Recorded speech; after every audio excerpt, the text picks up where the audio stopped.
Ate, ang ganda ng mga ngiti mo, ate. Magandang hapon po sa inyo. Magandang hapon eh. Te, ano kasi yung sakit mo? Yung chan ko laging blocked siya. Ah, parang laging floated. Parang, kailan mo ba nararamdaman yan, te? Parang ano na, ilang months na. Il- Ilan din pa kami siya. Buwan pa lang. Buwan na din kasi ano sa kami. Pero ang tawag daw po sa sakit niyo po, ate, ay bulong. Palipad hangin. Ngayon, te, kumusta na yung pagkaronda mo? Okay na. Okay lang alis mo yan, ate.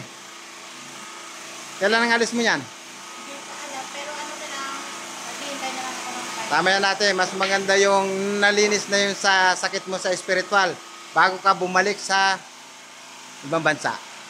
Pupunta ka lang. Oo nga, bago ka pumunta ng ibang bansa.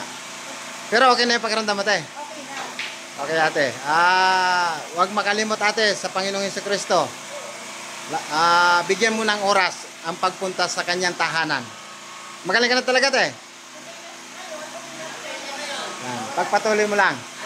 Ang petsa natin ngayon ay April 8. Run out. Naliligo sa pawis ang mga pasyente. Okay lang. Okay. Ingat po kayo, ate. Taga saan po kasi kayo, ate? Rojas City. Kaso lang ngayon, ang sa Laguna. Sa Laguna ang diretso ngayon. O sige, ate. Ingat po kayo pag-uwi, ate. Bye-bye. At salamat po sa inyong patuloy na pagtitiwala sa alipin Ama Jesus Nazareno. Bye-bye, bye-bye, bye-bye.